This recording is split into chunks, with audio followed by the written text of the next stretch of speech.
राज्याचे उपमुख्यमंत्री बीड जिल्ह्याचे पालकमंत्री अजित पवार सध्या बीड जिल्ह्याच्या दौऱ्यावर असून त्यांच्या उपस्थितीत विविध विकास कामांचे भूमिपूजन आणि लोकार्पण होत आहे। त्याच पार्श्वभूमीवर बीडमधील लोकप्रतिनिधी अजित पवारांच्या सोबत विविध कार्यक्रमात सहभागी झाल्याचे पाहायला मिळत आहे। दरम्यान आपण नियोजित कार्यक्रमामुळे बाहेरगावी असल्याचे आमदार धनंजय मुंडे यांनी आधीच जाहीर केले आहे। तर बीड जिल्ह्याचे खासदार बजरंग सोनवणे यांची उपस्थिती लक्षणीय ठरत आहे। त्यातच बजरंग सोनवणे यांच्याकडून अजित पवारांना देण्यात आलेल्या 500 रुपयाच्या नोटेचा एक व्हिडिओ चांगलाच व्हायरल झाला आहे। त्यामध्ये अजित पवारांनी ती नोट सोनवणेंना परत केल्याचेही व्हिडिओत बघायला मिळत आहे। बीडमध्ये सहकार भवनाच्या इमारतीचे भूमिपूजन पालकमंत्री अजित पवार यांच्या हस्ते करण्यात आले।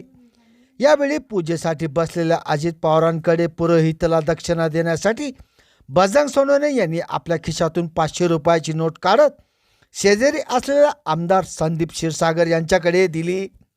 संदीप क्षीरसागर यांनी ती नोट त्यांच्याच बाजूला असलेल्या आमदार विक्रम काळे यांच्याकडे दिली।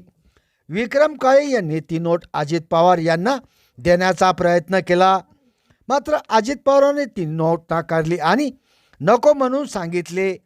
त्यानंतर ही नोट पुन्हा विक्रम काळे यांनी संदीप क्षीरसागर यांच्याकडे दिली आणि संदीप क्षीरसागर यांनी पुन्हा ती नोट बजरंग सोनवणे यांच्याकडे दिली।